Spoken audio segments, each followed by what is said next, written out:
Metade demônio, metade criança. O vídeo caiu e deu um corte. Gente, percebi que o meu ventilador estava ligado, fazendo um barulho muito grande. Corrigi já, mas tive que manter o vídeo, que dá um trabalhão gravar. Certo? Então, continuando. Existia uma série de elementos que iam legitimar a dominação europeia no mundo. E aí nós tivemos, né, o darwinismo social, com esse fardo do homem branco, o dever que o homem branco civilizado tem de levar para outras populações também a civilidade. Nós temos o eurocentrismo, que é o modo, né, que está ligado intimamente. O darwinismo social é uma ideia de evolução natural, que as pessoas, todos os grupos, todas as nações, todos os povos correm para aquele tipo de evolução como é a Europa. O eurocentrismo é que a cultura, que a literatura, a música, os costumes devem se basear de acordo com o que está ocorrendo na Europa. Por exemplo, nós temos o Arco do Triunfo em Sobral, aqui em nossa cidade do estado do Ceará. A Belle Époque foi muito forte no Brasil.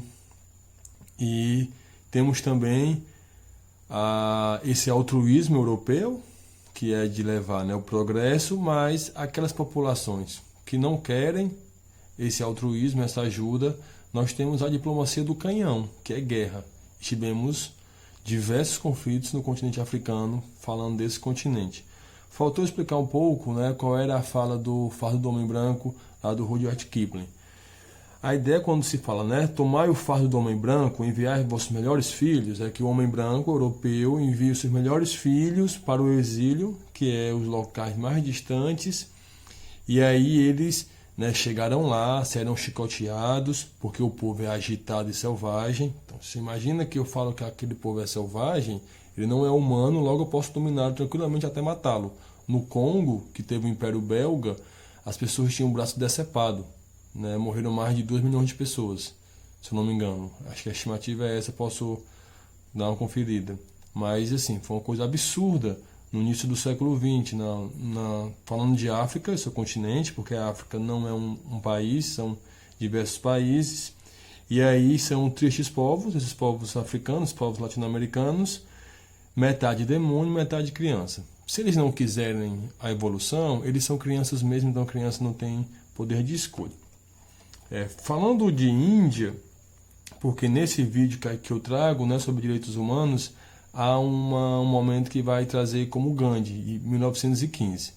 A Índia, falei para vocês um pouquinho antes, que houve essa expansão vertical da Europa, sobretudo na Inglaterra, para o continente africano, e também houve uma ida para a Ásia. Nessa ida para a Ásia havia a Índia. A Índia se tornou o maior império britânico, fora da Grã-Bretanha, e aí uma série de questões de dominação, de colonialismo, que é acabar com direitos garantidos para aquela população, aumentar impostos, concorrer de forma desleal com produtos. O tecido indiano, que é conhecido no mundo todo, começou a entrar numa grande crise porque o algodão inglês tinha bem mais preço acessível. Por quê? Porque participava, né, de uma série de negociações com a elite dominante indiana, que também não estava nem para o seu povo. Só que quando eu tenho um outro país dominando um local, essa dominação é bem pior. E aí acaba que, imagina se o Brasil, nós temos um governo que nós não gostamos, e aí a gente tem o desafio de trabalhar com uma possibilidade outra de ritmo de organização política.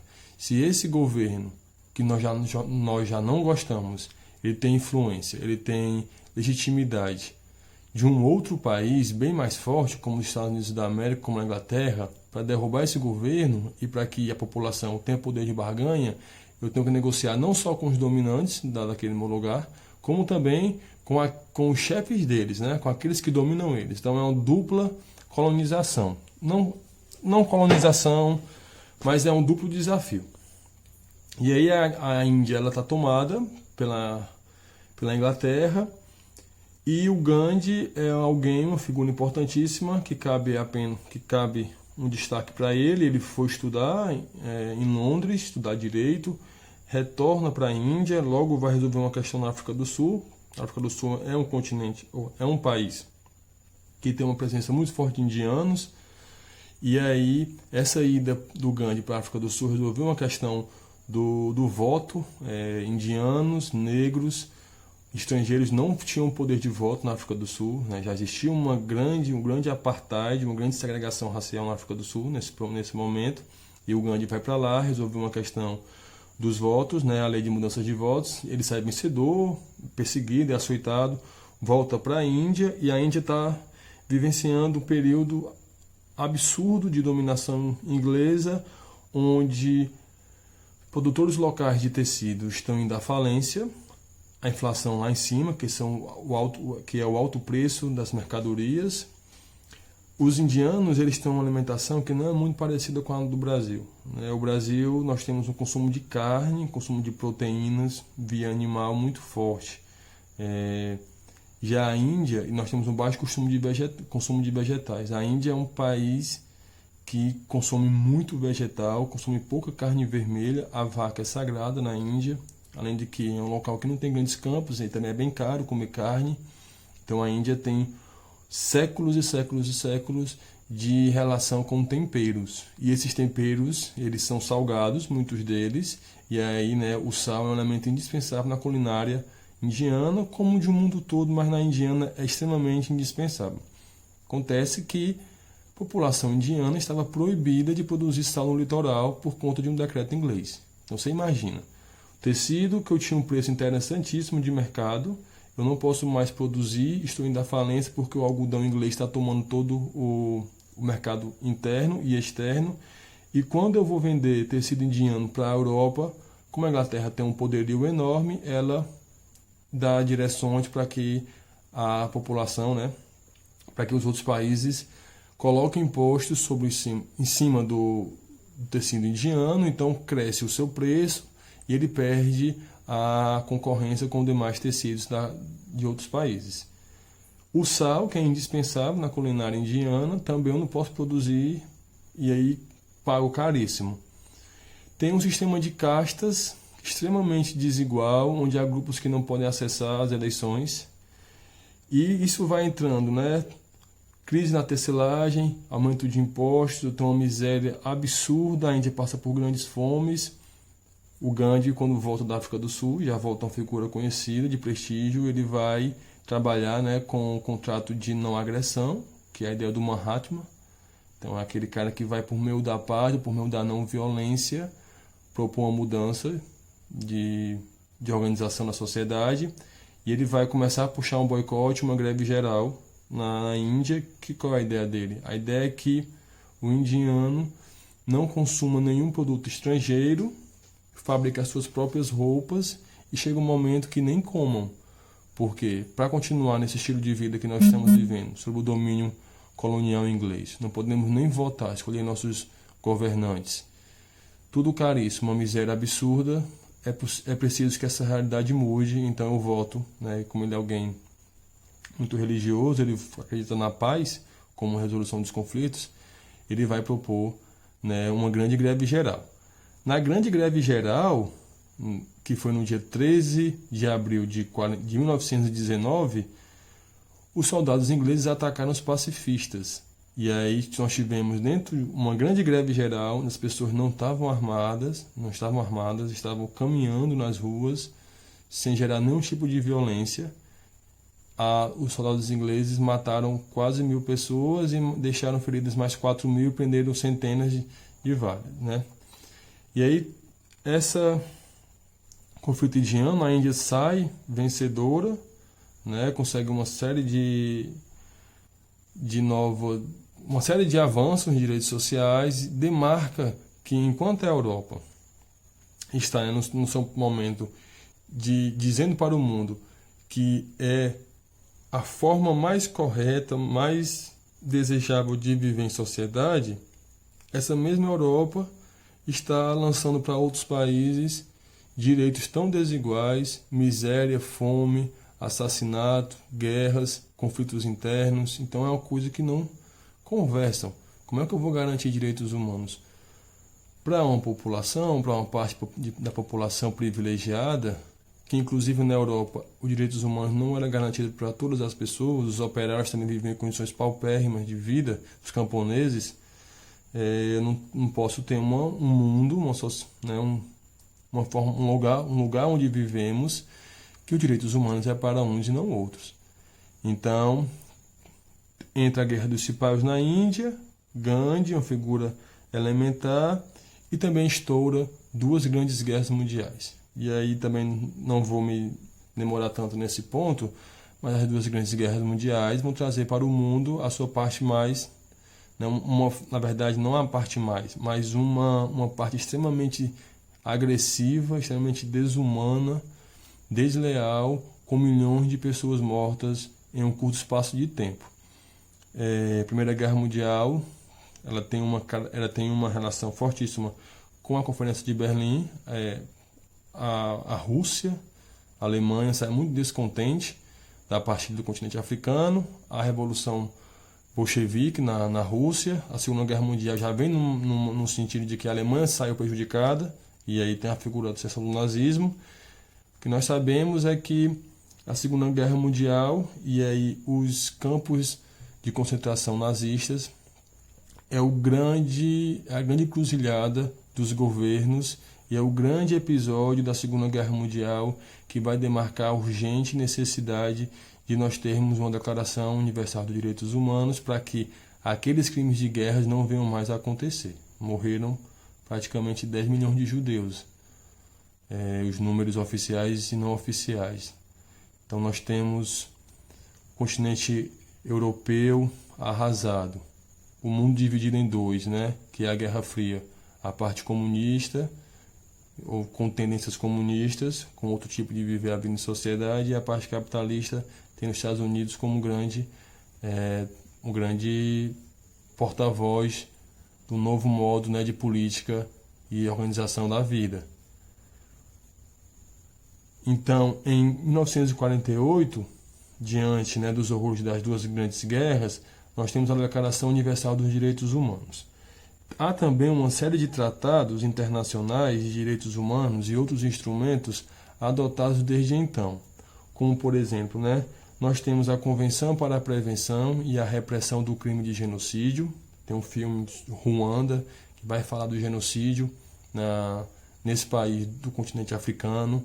Há também um extermínio, o genocídio de outros lugares do mundo. Há um genocídio população indígena no Brasil em 1500, que é engraçado, pouco se fala, e foi preciso haver uma dizimação de judeus na Europa em 1945, 1940, a partir de 1920, para que as pessoas tivessem aí um olhar bem mais criterioso, bem mais atencioso com os direitos dos seres humanos. Mas nós tivemos outros episódios na história da humanidade bem anteriores, tão graves quanto, e que não foram dada atenção. E fica parecendo, fica evidente que há vidas que valem mais do que outras. Não quero dizer que judeus, ciganos, pessoas gays e negras, na Alemanha nazista, quando foram perseguidas, elas podem morrer em campo de concentração. Mas eu quero falar é que nós temos outros episódios na história da humanidade tão graves quanto, e que não são dados a devida atenção. O maior massacre da humanidade não foi na Segunda Guerra Mundial. Nós temos um sistema colonial de escravização dos povos negros que durou 4 séculos, que matou, em média, 20 milhões de pessoas, 30 milhões de pessoas, direta e indiretamente falando. Mas foi apenas em 45 que a humanidade viu que estava cometendo grandes atos de crueldade. Então é preciso saber que há povos, há grupos sociais, há comunidades indígenas, a América foi dizimada, milhões de indígenas foram dizimados, eram várias nações, línguas morreram, e não demos atenção. Isso traz um debate que é direitos humanos para quem? É importante pensar sobre isso até hoje. Direitos humanos para quem? O Brasil é o país que mais mata pessoas trans no mundo. O Brasil é o país também que comete muitos crimes de feminicídio. O Brasil é um país racista, a população negra não tem acesso a bons empregos, não tem acesso a uma boa educação, não tem acesso a uma água tratada, potável, está presa, né, está sendo assassinada nas periferias das grandes cidades. Então, direitos humanos é um tema caríssimo e que, apesar, né, de todas essas andanças de milênios, eu tive, né, o sínodo de Ciro, eu tive o direito eu tive sínodo de Ciro antes, fazendo um retrospecto, eu tive as leis naturais em Roma, eu tive o direito natural na Revolução Francesa, né, episódios de avanço, tive a Declaração Universal de Direitos Humanos, mas falei de Brasil já, alguns indicadores. Na década de 60, a África do Sul vivia um apartheid. Mesma época, a Cuba vivia um bloqueio econômico que vive até hoje, que já matou milhares de cubanos. Nos Estados Unidos da América também tinha uma política de segregação racial fortíssima. Pessoas negras não podiam ir às escolas e às universidades. E nós temos figuras conhecidíssimas que nós já conhecemos, como Angela Davis, como Malcolm X, Martin Luther King. O Brasil, a América Latina, vivia período militar de grande censura e repressão. Atualmente, já trazendo para indicadores de agora, nós temos no Brasil que 35 milhões de pessoas não têm acesso à água tratada.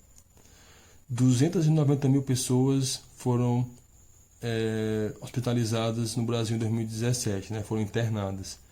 Há hoje 13 milhões de pessoas desempregadas, 40 milhões de pessoas vivendo na informalidade, ou seja, não tem carteira de trabalho, não tem seus direitos trabalhistas garantidos, né? Trabalham no Uber, vendem pipoca, tapioca, né? Recorrem ao que podem fazer para ter a sua sobrevivência, um direito humano inalienável garantido. Tudo isso que a gente conversou, né, nesses vídeos, traz reflexões importantes de que o quanto a trajetória é longa, milenar, o quanto que os direitos humanos estão em constante perigo. Nós, no Brasil, alcançamos apenas em 1988, novamente, a democracia. Em 2014, ela foi golpeada com o impeachment da presidente Dilma, que já se está evidente que foi um golpe. Então, direitos humanos, cada um de nós somos defensores e ele está extremamente posto em alerta, em vigilância, porque não está garantido mesmo. Apesar de 1948, a ONU, a Organização das Nações Unidas, declarar 30 direitos, ele não tem poder de lei, são indicações, são orientações, os países não cumprem. O Brasil não cumpre, Maracanaú não cumpre direitos humanos que são básicos. Maracanaú é o município do Brasil mais perigoso, né, mais violento. Nós matamos muitos nossos jovens na periferia de Maracanaú. Direito humano básico, que é o direito à vida. Maracanaú, enfim, é uma cidade que nós já conhecemos, vocês conhecem, vocês sabem que não tem acesso a um transporte de qualidade, vocês sabem que não tem acesso a uma água de qualidade, há bairros que não tem água encanada. É importante falar disso porque direitos humanos na mídia é veiculado como algo, um grupo de pessoas ou um partido que vai defender bandido, quando o que se está propondo é que as pessoas devem ter o direito a julgamento imparcial, as pessoas não podem ser discriminadas, as pessoas não podem, né, sofrer preconceito. Se você cometer um crime, você deve ser julgado de acordo com a lei, ter um advogado de defesa. Muitas vezes, o advogado de defesa não é para lhe inocentar, mas é para agilizar o processo até da sua própria prisão. Então, direitos humanos no Brasil, é um tema caríssimo e que eu espero que a gente, né, possa ter conseguido aprender um pouco nesse caminho. Espero que não tenhamos tantas dúvidas assim. As que tiverem, pode procurar, né, pode me procurar, pode procurar demais pessoas do IDEB Social, como Márcia, Carol, Edna, Alex, Fábio. Então, gente, espero que tenham gostado. A atividade que vou passar para vocês, eu vou escrever num documento Word, explicando direito, colocando as imagens para que vocês escrevam sobre. E estamos aí durante todo esse percurso da aprendizagem. se cuidem nesse tempo de coronavírus, né? Mantenham-se em casa e deem prosseguimento aos estudos domiciliares do IDEB Social, porque é feito com muito carinho, muita vontade. Inclusive, agora são 11h30 da noite, né? Já passei o dia trabalhando com vários outros materiais do IDEB Social, pensando, né? Estou até com um semblante um pouco de cansado, mas é isso. Pensando sempre em manter, né? Não importa o que aconteça, o fluxo das nossas atividades e o que a gente defende como sociedade. Então, um abraço.